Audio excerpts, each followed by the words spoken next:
Why do you like playing video games? Is it the thrill of adventure, exploring vast worlds, uncovering secrets, and progressing through an unforgettable story? Maybe it's the satisfaction of improving, outplaying opponents, and flexing your skill. Or it's that indescribable rush of adrenaline when you finally take down a boss after dying over and over again on it for hours.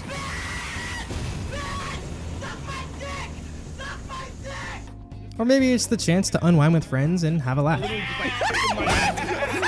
How did you not get hit the first time?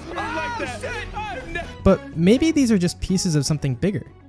Something that explains why gaming isn't just a pastime, but a part of who we are.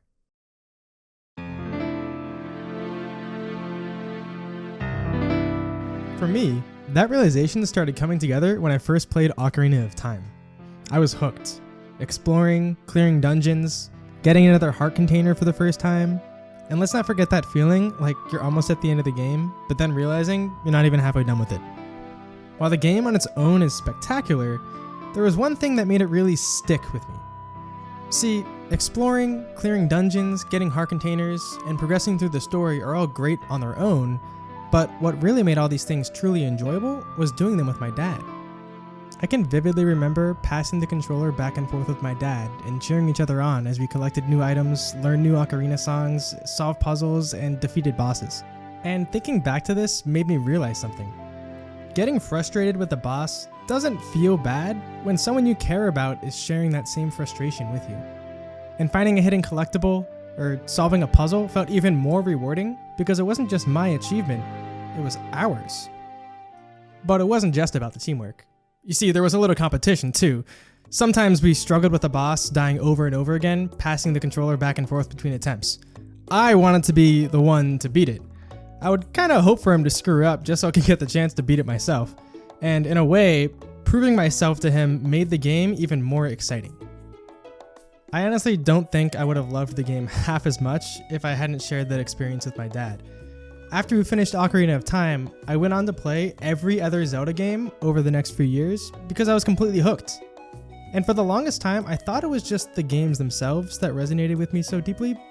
But now I realize that those shared moments I had with my dad had transformed every single Zelda game I played into something far more personal. So think about your core gaming memories. Chances are many of them revolve around playing with friends or people who really matter to you. Remember those late night sessions with the boys, failing to hold back laughter while trying not to wake your parents? Maybe it was crashing at a friend's place for a Smash tournament, or you and your friends collectively downloading some random game off of Steam that might have been dull on its own, but turned into something unforgettable when experienced together. Last one, come on. We got, no!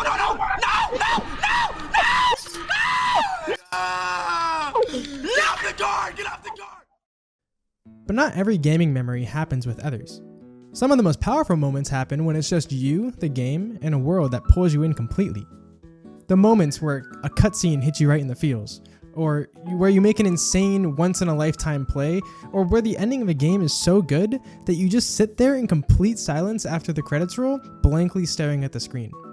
Those solo experiences stay with us long after we've put the controller down. And yet, even when we play alone, those moments rarely stay just our moments. When a game leaves an impact, we talk about it. We bring it up in conversations, share a clip, or find ourselves laughing about it weeks later. The thrill of the moment refuses to stay contained. It sticks with us, shaping the way we talk, remember, and even play. What makes this even more special is that every player connects to a game differently. Some are drawn in by intricate world building and stunning visuals, while others are captivated by the rich narrative or the creativity and depth of its mechanics. Yet, despite these differences, we always find common ground. Whether it's debating which boss fight was the hardest, reliving a hilarious in-game moment, or bonding over a deep appreciation for a story, gaming brings us together. And it's through those shared conversations, where excitement, nostalgia, and passion come to life, that gaming extends beyond the screen, turning a solo experience into something far more connected and meaningful. It's coming. And that's it! And that's when HBox wins! It's been 2.5 years since the last time that HBox has won a Super Major, since Riptide 2022. What an emotional pop-off we have here from HBox. And that need to share, that desire to connect over gaming, it doesn't stop when we put the controller down. That's why so many of us turn to content creators. They let us experience gaming together, even when we're not the ones playing. Think about your favorite content creator. Sure, they might be amazing at the game, but if you're coming back for more, it's probably not just because of their skill. It's because of them. The best creators are the ones who make gaming feel personal, whether it's through their sense of humor, their great storytelling, or just being themselves. 6 consoles, 10 computers, bunch of fucking wires, sound pads, speakers, antenna, satellites, dog. Take a creator like Markiplier, for example. He's not the most skilled gamer on YouTube, but he has a way of making nearly every moment into something unforgettable. He doesn't need a Twitch chat to interact with. He can make a single-player game feel like a shared experience just through his reactions. The way he laughs at absurd moments, gets genuinely frustrated at tough challenges, or gets completely sidetracked by some ridiculous side quest that he made up for himself. It's that authenticity that makes his videos feel like you're right there with him. Bars can't stop me. Hi-ya! Okay, hi-ya! Hoi-ya! I thought. Hi-ya! Ah! Is it? Oh, it is. It wasn't working at first. Why is it suddenly working? I don't know how long it needs to be for things to become poop smeared. Guy is 100% poop, and I don't know how it got there. I don't know what that is. Wait, it's not poop. It's lube. It's oil from the thing. You know what I'm talking about. I remember. Go on ahead. Don't wait for me. Hold that thought.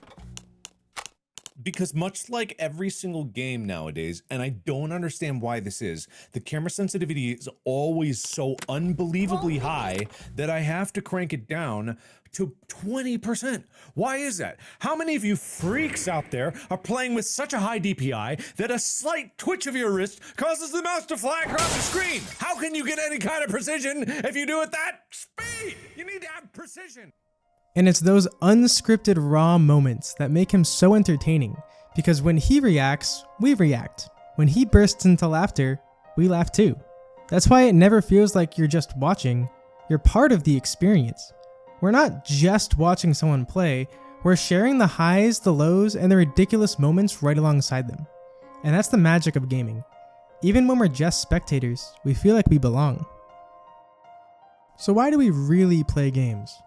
It's because of the connections we make, the friendships, the shared experiences, and the moments that stay with us long after the console is off. And that's why we need to cherish them. Because when you look back, it won't be the graphics, the mechanics, or the leaderboard you remember most. It'll be the times you spent together. The late night grind sessions, the inside jokes, the shared victories and defeats, the discussions, the friendships, the moments of pure hype or uncontrollable laughter. That's what makes gaming special. And in the end, even if you forgot why you started playing, it's those connections that remind us why we never stop.